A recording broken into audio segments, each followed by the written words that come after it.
So యూట్యూబ్లో మీ అందరికీ సుపరిచితులు Ranjith on wheels. Ride చేద్దామని ఒక థాట్ ఎప్పుడైతే వచ్చిందో మీరు ఇన్స్పైర్ అయింది ఎవరిని యూట్యూబ్లో చూసి? కానీ వాళ్ళు నా పక్క నుండి దాన్ని ఆస్వాదిస్తే ఇంకెంత బాగుంటుందో అనే థాట్ వచ్చినప్పుడు వాళ్ళ నా పక్కన ఉంటే బాగుండు. ఇప్పటివరకు ఫేస్ చేయలేదు, ఫేస్ చేస్తే తెలియదు. Vietnam, Cambodia, Thailand, Malaysia, Singapore, Indonesia, China, Japan, Korea, Taiwan, Mongolia, at the last Australia reach అయ్యాను. సురేందర్ రెడ్డి. సో అసలు మాట్లాడి చూద్దాం, నీ ప్రొఫైల్ ఇట్లా చూద్దాం రా అని.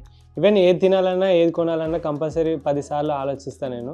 అంటే నా రైడ్లో మోటో వచ్చేసి పొల్యూషన్ టు సొల్యూషన్ అని చెప్పేసి. ఈ సైకిల్ వచ్చేసి 2022 డిసెంబర్లో నవంబర్లో కొన్నా. సో ఈ సైకిల్ కాస్ట్ వచ్చేసి అరౌండ్ ఇప్పుడు 2,50,000 దాకా ఉంటుంది. జాతీయ జెండా పెట్టుకొని దేశానికి ప్రౌడ్గా ఫీల్ అవుతాం. ఎక్కడ నుండి వచ్చినాం అని అంటే ఇండియా నుండి వచ్చినాం అని అంటాం.